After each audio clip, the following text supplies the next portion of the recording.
afternoon, everyone. My name is Steven Collins, and I'll be your instructor for the next 15 minutes on diabetes and how to control your diabetes so it doesn't run your life and control you. Okay, so some of the topics that we're going to be covering are the 3 different types of diabetes, what it means to have low blood sugar and high blood sugar, how to read and interpret the measurements, what is a adequate blood sugar range to be within, and understanding the glycemic index. So there are 3 kinds of diabetes: type 1, 2, and gestational. Can anyone tell me what type 2 means? Yes, young lady in the front. It's usually related to lifestyle, whereas type 1 is more hereditary. Okay, and what does the G mean in Gestational? nice. Sorry. Yeah, and basically what your body is doing, is going through, is this is a very complicated scale of what's happening. But if your blood sugar is too high, your pancreas, this guy, releases insulin to drop your blood sugar to an adequate level. And if your blood sugar is too low, maybe you fasted for a while, or your liver will release glycogen and glucagon to raise your blood sugar levels. Now, it's important to check your blood sugar more than once a day to make sure that you're within the appropriate ranges. And this is why, if you have a high blood sugar, your kidneys, which is a very important organ for excretion, will get rid of excess glucose working too hard, and it could eventually lead to kidney damage. You can also damage the nerves in your cells and cause eye damage. Many times, in severe cases, you could go blind if your diabetes is not being regulated and controlled. Likewise, if it's too low, it could also have adverse effects on your health. You can get shakiness and tremors in the body, dizziness and lightheadedness, which is very serious if you have very low blood sugar behind the wheel or in other heavy machinery, and excess sweating. Okay, now I'm going to demonstrate how to properly take your blood sugar. These are the items that you'll be needing. I brought the One Touch and some alcohol to sanitize my fingers. Yeah. Basically, that's what it's going to look like. We have this thing. So, can everyone see? Is everyone okay? Okay. So, you twist off the top to, you're going to want to change out the needle, maybe not daily because that can get very expensive. You're checking your blood sugar 3-4 times a day, but more than every other day for sure. So you just twist off the top here and replace it with a new one. Pretty easy. You just pull it off and just put it in. You don't have to wait for a click or anything. So then you put back on the cap by putting it on and twisting it, and pulling this little lever. It's kind of like cocking it. If you think about guns or whatever, what have you. Make sure that the needle, when you're done, put it back into the extra part of the needle that you got, that you just used, so that if you throw it away, discard it, you don't prick yourself or anything like that. These are the strips that you'll be using to put your blood sample on. So like I said before, you want to sanitize your, any fingers would work. Most people use the fingers because it's the easiest part to get the blood from. And so you just go ahead and massage a little bit there. Blow on it, make sure it dries. So like I said, you cock this back and you can hear it, and that is the needle going through. Make sure you put enough pressure on the finger into the hole so that the blood actually comes out. I'm not sure how many. You see, when you first start, it might sting,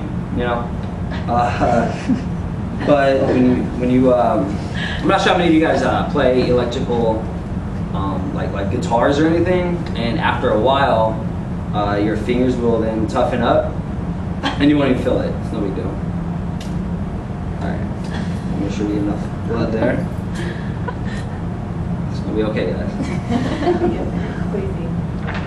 Alright, so we have two sides of the strip. The side that the blood actually goes in, and then the other side in which you put in the machine. So you don't have to turn this on. It reads the strip. So let's take a look here. It looks like that, as you can see. You have to wait for check it out. You have to wait for the indicator to tell you to apply the blood, and I waited too long, so my blood is now going. Let me try this one more time.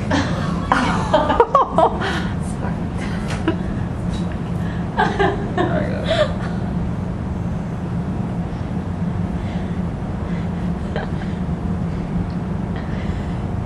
And then it takes a couple seconds, 5 according to this. And I am at that 99 milligrams of glucose per deciliter of blood. So does anyone, well, I'll tell you what that means on the next slide.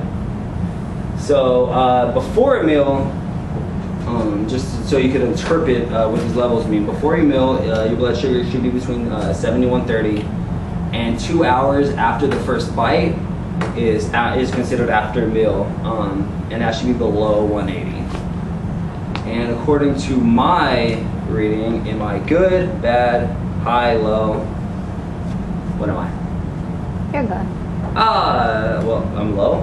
Good. Okay, good. Okay, yeah, exactly, I'm good. Okay, so that is reading your blood sugar. Now we should probably go over how to maintain and what to do to make sure that you're within adequate levels. Go back over here. Okay, so there are a couple forms, different ways to make sure that you're in the proper ranges, and the exchange list is one of them. Is one of those ways. Okay, so it's used to balance all foods that you eat within the day, calories, carbs, fats, and proteins. In order, you could order this book online using the AND website, and there's the link right there. AND is the Academy of Nutrition and Dietetics. If you don't already have this book, or for a more simpler example, there is just looking up online. I'm sure you can just Google the image, exchange list, something, so that will pop up.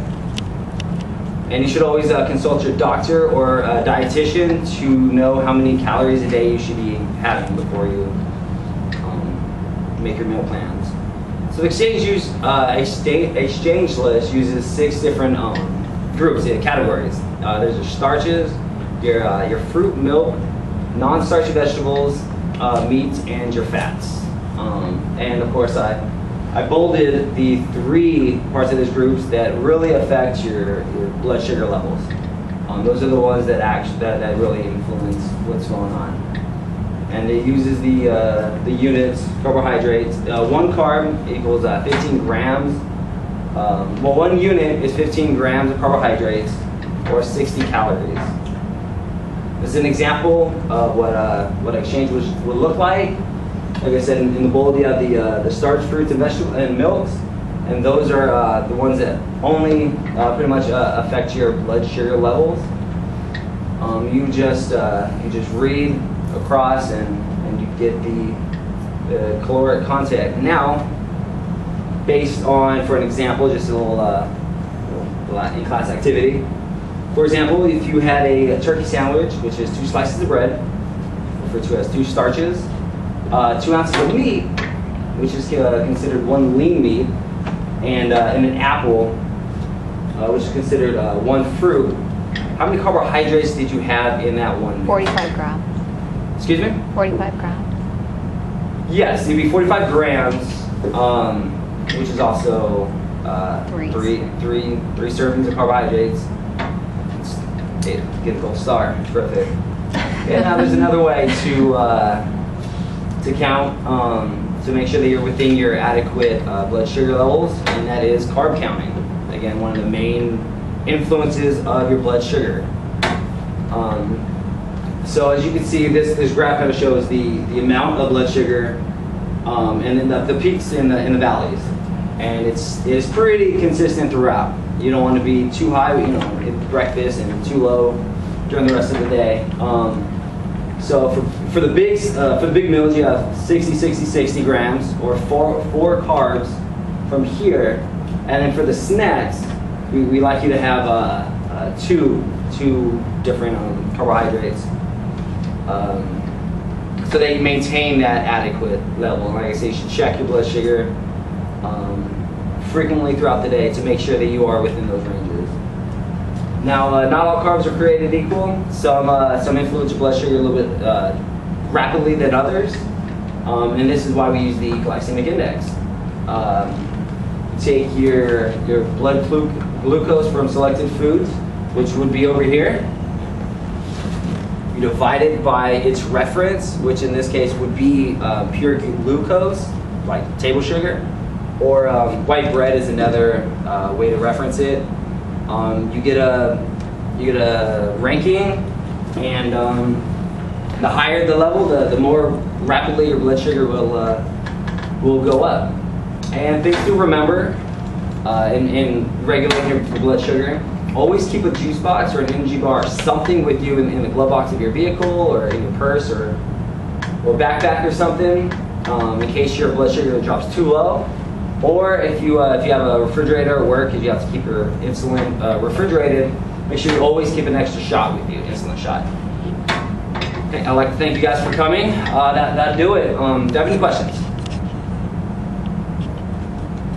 Okay, well, thank you for bearing with me, and have a good day.